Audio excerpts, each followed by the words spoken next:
শিয়ালে শিয়ালের গোশ খায়, ঠিক এই কথা শুনেছেন কখনো? দেখেন এই বিএনপির হাতে ১৫০ শতাধিক কর্মী, তাদেরই কর্মী নিহত হয়েছে।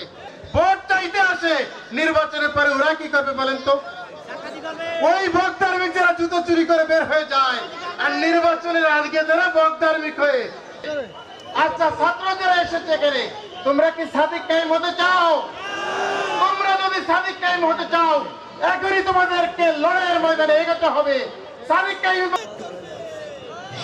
সংগ্রামী তাওহীদি জনতা, প্রিয় ভাইরা আমার, প্রশাসনকে আমি নিরপেক্ষ থাকতে বলি। ওসি সাহেব, ইউনো সাহেব যারা আছেন, ডিসি সাহেব, ডিআইজি, প্রত্যেকের সাথে আমার কথা বলেছি। একটা দলের পক্ষে আপনি কখনো পক্ষপাতিত্ব করবেন না। আমাদের কোনো পক্ষে আসার দরকার নাই, আপনি নিরপেক্ষ থাকবেন। কি বলেন, ঠিক কিনা? সরকার নিরপেক্ষ, প্রশাসনকে নিরপেক্ষ থাকতে হবে। তা না হলে দলীয় স্বার্থে অন্যকে চাপ দিয়ে দলে আনা, ভোট কেটে ভোট কেন্দ্র দখল করে দিনের ভোট রাতে করলে কি পরিণতি হয় দেখেছেন না? প্রধান নির্বাচন কমিশনকে জেলে যেতে হয়েছে, প্রধান বিচারপতিকে জেলে যেতে হয়েছে, বায়তুল মুকাররমের খতিবকেও পালা যাইতে হয়েছে। ফলে ওসি, ডিসি, এসপি, এখন ওই আন্তর্জাতিক ট্রাইব্যুনালে পুলিশের কমিশনাররাও এখন চোখের পানি ফেলতেছে। এবারের নির্বাচনে যদি ভোট ডাকাতির চেষ্টা করেন, আপনাদেরও কিন্তু ওই পরিণতি বরণ করতে হবে। জনগণকে আপনারা নিরপেক্ষভাবে ভোট দেওয়ার জন্য আপনারা সাহায্য করবেন। আপনারা কি টাকার সামনে বিবেককে বিক্রি করে দেবেন? মা বোনদেরকে বলি, টাকা আনলে ফেরত দেবেন। সারা বছর কোনো খোঁজ নাও নাই, অভাব অনটন, দুঃখ কষ্ট, বিল ডাকাতিয়ায় পানি ডুবে গেল, অভাব অনটন গেল, দুর্যোগ গেল, হাজার হাজার লোক জেল খাটলাম, আন্দোলন করলাম। এই ডুমুরিয়া ফুলতলার হাজার হাজার লোক খুলনা জেলখানা আমার সঙ্গে দেখা হয়েছে কিনা বলেন?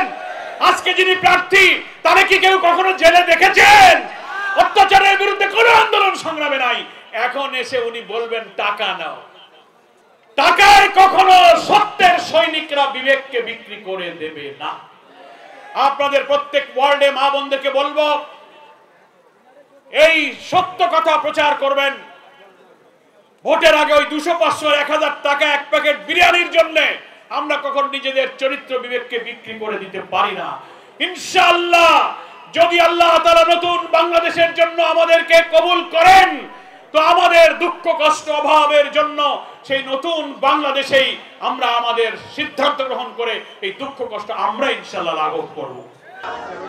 দর্শকদেরকে সালাম জানাচ্ছেন প্রিয় ডুমুরিয়া ফুলতলাবাসী, আমাদের সামনে হাত দাঁড়িয়ে সালাম দিচ্ছেন।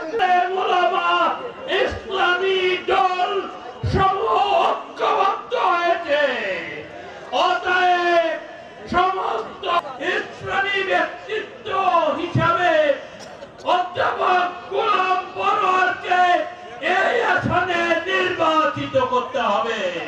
কিনা কি বলেন? সব কিনা? তার সততার ব্যাখ্যা করার কোন প্রয়োজন নেই।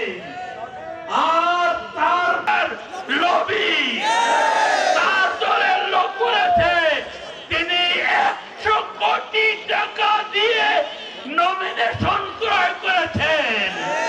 উদ্দেশ্য হলো এই ডুমুরিয়া ফুলতলার মানুষ, আমাদের নিজস্ব সন্তান, কৃতি সন্তান সেক্রেটারি জেনারেল অধ্যাপক মিয়া গোলাম পরোয়ার।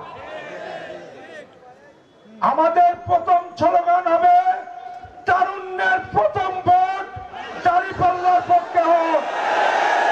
মানুষের উপর জুলাই গণঅভ্যুত্থানের পর যে আকাঙ্ক্ষা তৈরি হয়েছে মানুষের, বাংলাদেশের মানুষ যেভাবে বাংলাদেশকে পেতে যাচ্ছে, ইনসাফের বাংলাদেশ পেতে যাচ্ছে, সেই জায়গায় আমরা দেখতে পাচ্ছি আজ এই বাংলার আকাশের সংগ্রাম এবং জেল জুলুমের মাধ্যমে আজকে অধ্যাপক মিয়া গোলাম পরোয়ার তৈরি হয়েছে। বিগত ফ্যাসিবাদী আমলে 7.5 বছর তিনি জেলের মধ্যে খুনি হাসিনা তাকে বন্দী করে রেখেছিল। দিনের পর দিন, বছরের পর বছর বিভিন্ন মিথ্যা মামলায় অধ্যাপক মিয়া গোলাম পরোয়ার। আল্লাহর কাছে আমরা শুকরিয়া জানাই আরেকবার, এই ডুমুরিয়ার আন্দুলিয়ার ফুটবল মাঠে ডাকসু, ভিপি, জাহাঙ্গীরনগরের জিএস সহ ছাত্র নেতাদের আগমন উপলক্ষে এখানে এই বিশাল গণজমায়েতে আমাদের উপস্থিত 2014, 18, 24-এর 3টা ভোট আমার মা বোনেরাও দিতে পারে নাই, আমরাও দিতে পারি নাই। যাওয়ার আগে কয় ভোট হয়ে গেছে।